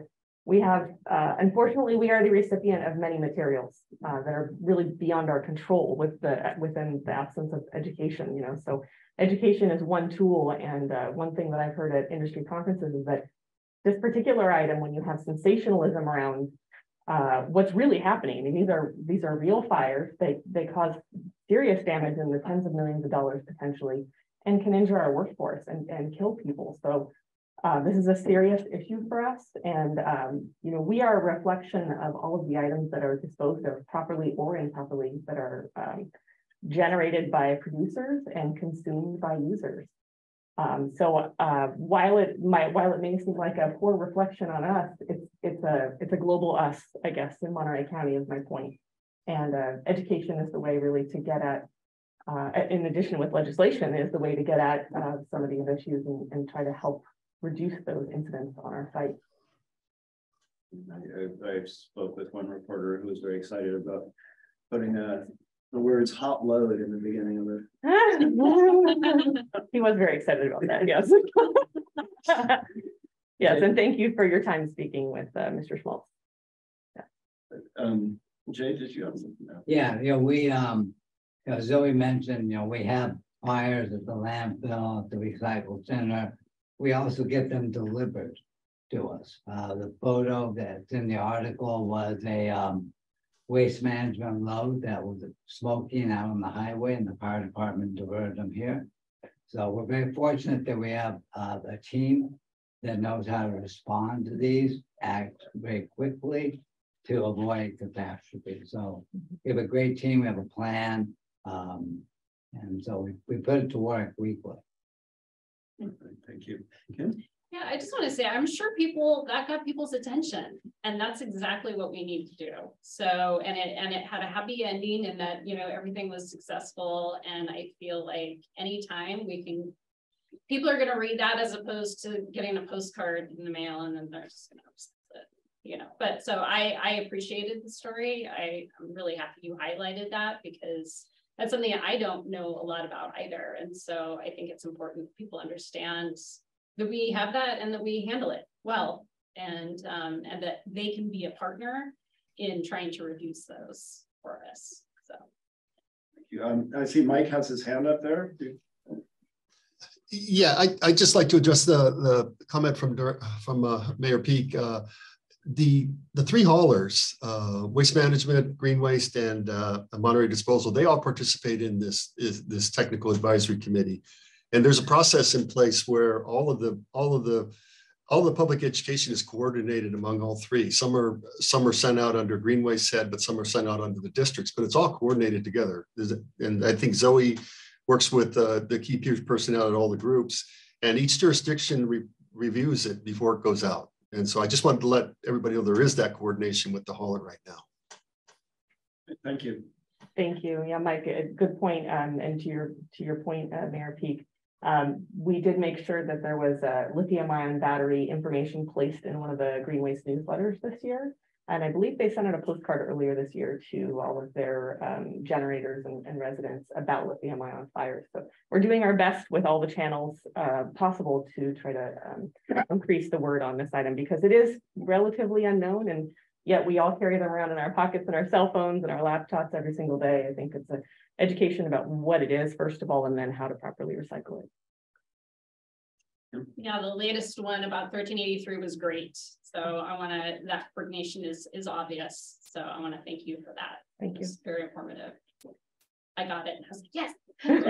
Thank you. Those will be coming annually. Good. Thanks. Thank you very much, Zoe. Thank you. All right, we're moving on to 16, which is other correspondence, and I see we have something down here. Yes, thank you, Chair. I'd like to take the opportunity on us receiving a thank you appreciation from the American Association University of Women that did a tour here, and directly from the letter that's in your packet. Their appreciation around us being really engaged in our tour and our presentation, and that they're helping spread the message. And I thought that was a great feedback from them, is that they went back, organized a party for one of the members, and you had people already spreading the message on how they were going to be doing the recycling and where what went. So it was greatly appreciated. Thank you for the communications team, the operations teams that get involved in the tours. They're very detailed. We continue to enhance the tours, and a lot of things come out of the tours in that represent our education, what we do here at ReGen, and continuing to mitigate all the different scenarios that we have around recycling what is and what is not recyclable. So thank you for doing the tours on that, and then receiving the letters from both of them. And also we received another email from Cal State University along the same line, is that they're very grateful for the work that we perform here and the service that we render to the community. So those were duly noted, and we wanted to make sure that you guys receive those letters as well. All right, thank you. Thank you. All right.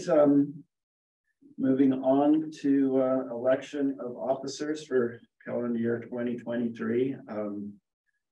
As you know, I appointed Leo and Carrie to that committee, or ad hoc committee, and I know you've done some work.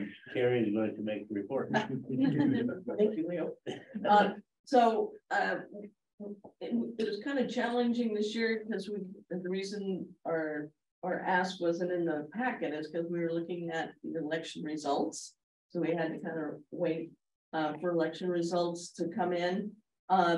You know, 4 of our board members, or their term is up, as we discussed earlier, in December. And so we had to take a look at the election results to see how that might affect our decision. So based on that, we, Leo and I have talked with Kim.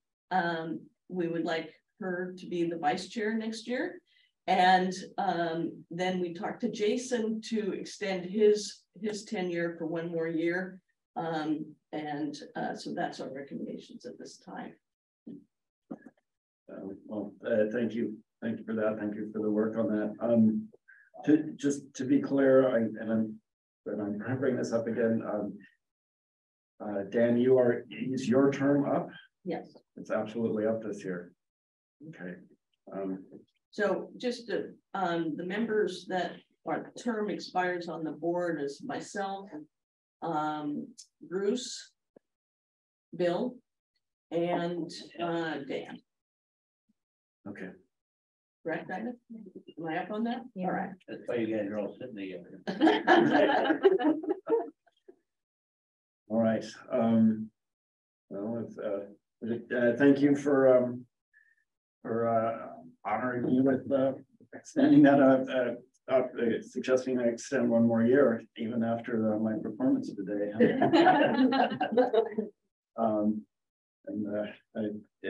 And I'm willing to accept that. Or Kim, I would. Yes, I'd be honored. Okay. Just don't miss a meeting. You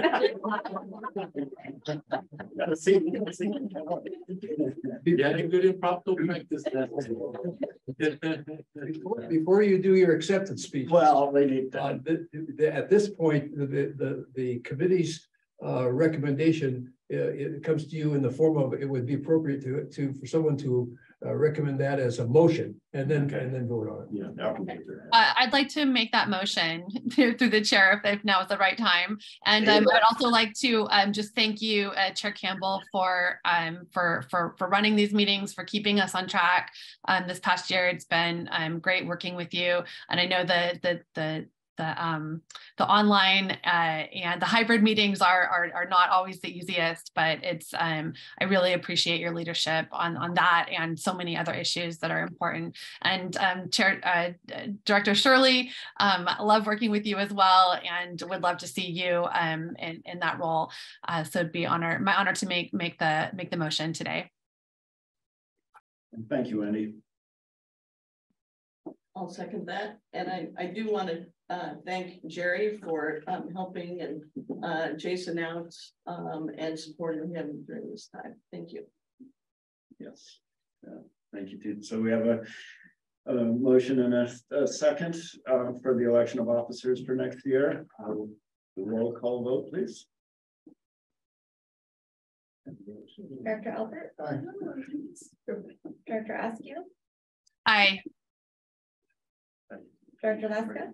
Here, yes. Director Peak? Director Shirley? Aye. Director Tice? Aye. Vice Chair Blackwelder? Yes. Chair Campbell? Yes. Motion passes. All right, thank you. That's 8 yeses and 1 absent to make Kim vice chair next year, and I'll stay on as chair next year. Thank you very much, everybody.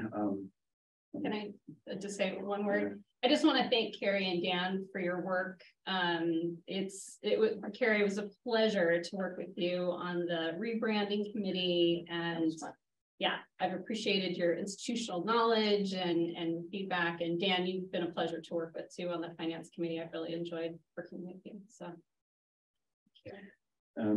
I'm assuming Bill and Bruce will be back. That's, I don't know.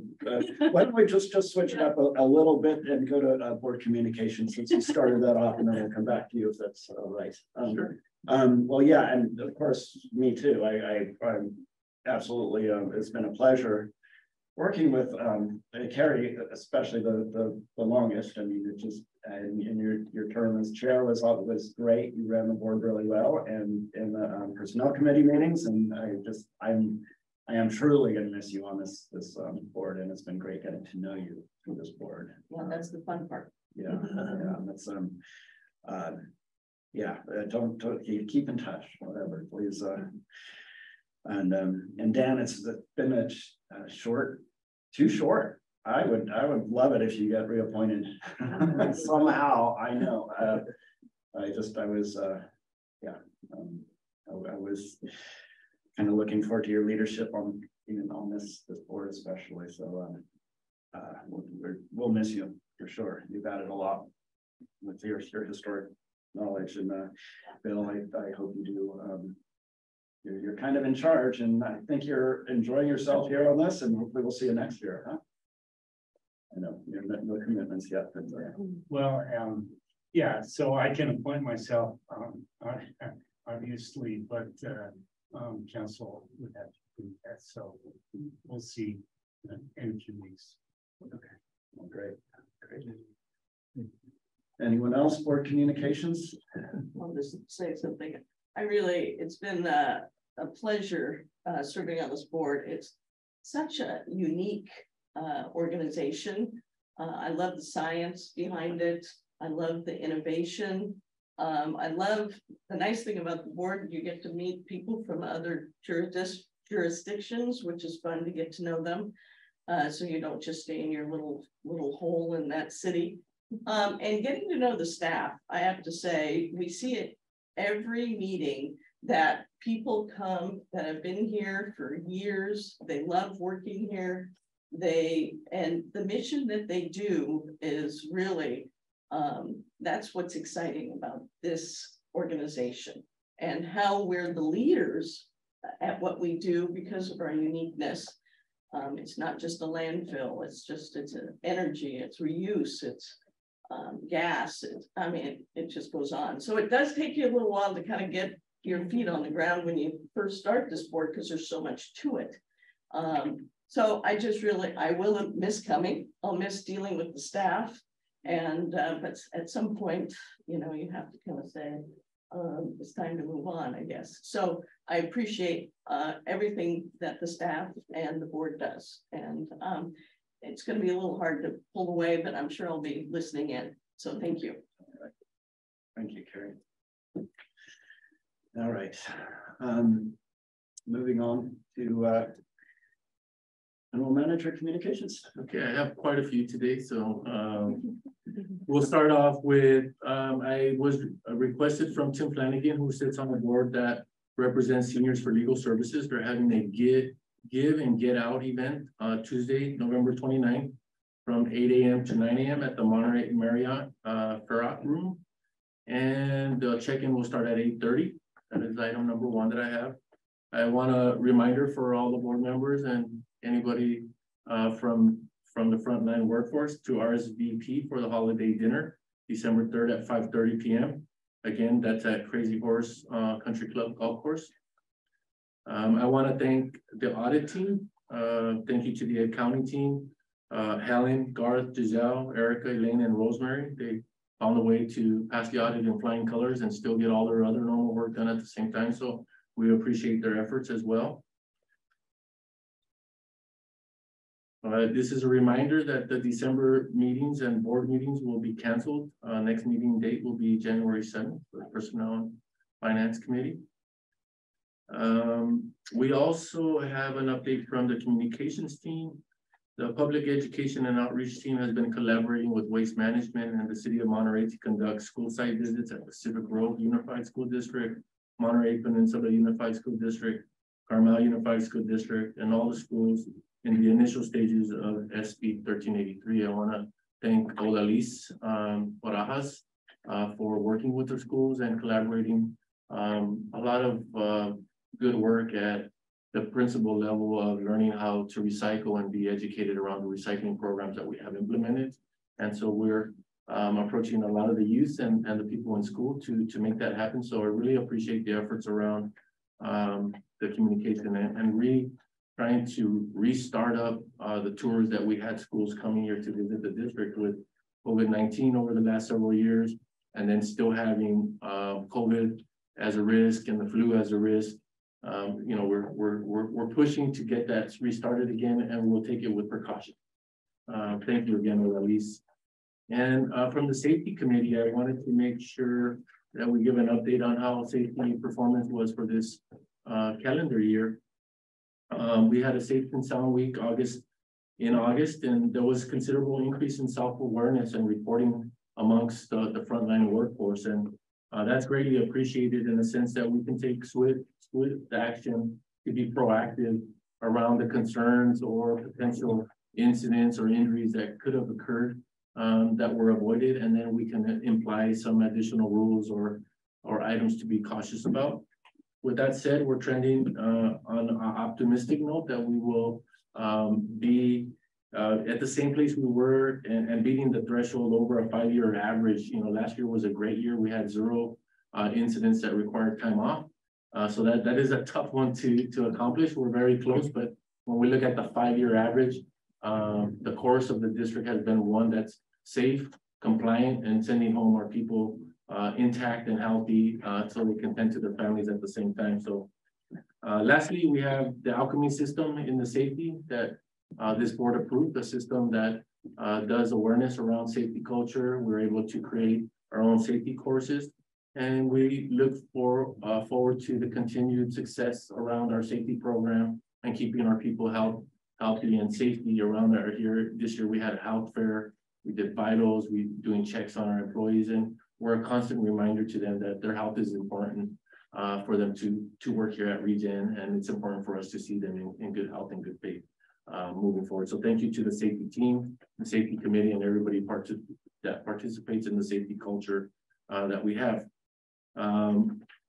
Lastly, and thank you for your patience, I wanted to also give some appreciation to the members that have served on this board. Dan, you have been a true honor to work with. You've been very knowledgeable around what we do here. You've been a pillar of what we've done. Thank you. And thank you so much for participating, not only here on the board, but the finance committee, the city you have represented over some time. You're a class act, Dan. We appreciate you so much. Carrie, the same thing. I love your business aspect, your approach around what we've gotten done. You've been a pillar for everybody on this board to learn and to continue to see the vision that we have, and that is to be successful, to represent the community. So there's a lot of aspects that we represent here. We're pioneers. We get to see what's coming in the future, what we want to invest in. We just seen an approval on a D9 dozer that costs $2 million. It's not every day that you get to go home and say, hey, I just approved a $2 million purchase of one piece of equipment, right? And this board continues to come back and to be prosperous for the contingency that they represent for every city, for every member agency, and the support that they've given other counties and other cities that may not have some of the assets that we have. But for the two of you, you guys have been an honor to work with. Staff loves you guys. We appreciate everything that you bring to the meetings, and we'll continue to maybe dig back at you guys for some historical data and some knowledgeable guidance as well. So we appreciate everything you guys have brought into this board and the agency of ReGen Monterey. Thank you very much for your service. We appreciate it. And that's all I got. Thank you. Great work. Well said. Thank you very much. All right, we're moving on to closed session permitted by government code section 54956. And the board may adjourn to closed session to consider specific matters dealing with litigation, certain personnel matters, real property negotiations, or to confer with ReGen Monterey Myers with Brown Act representative. Rob, if you could read us into closed session. Right, as indicated on the agenda, it's a matter of having to do with real property negotiations. When the full session is over and there will be a report out. There will be. Okay, thank you. Is there any public comment on our closed session item?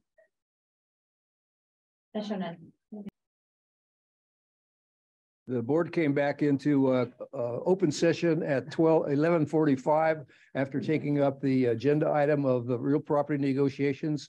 That matter was discussed with the board and directions were given to staff. No reportable action was taken. Thank you.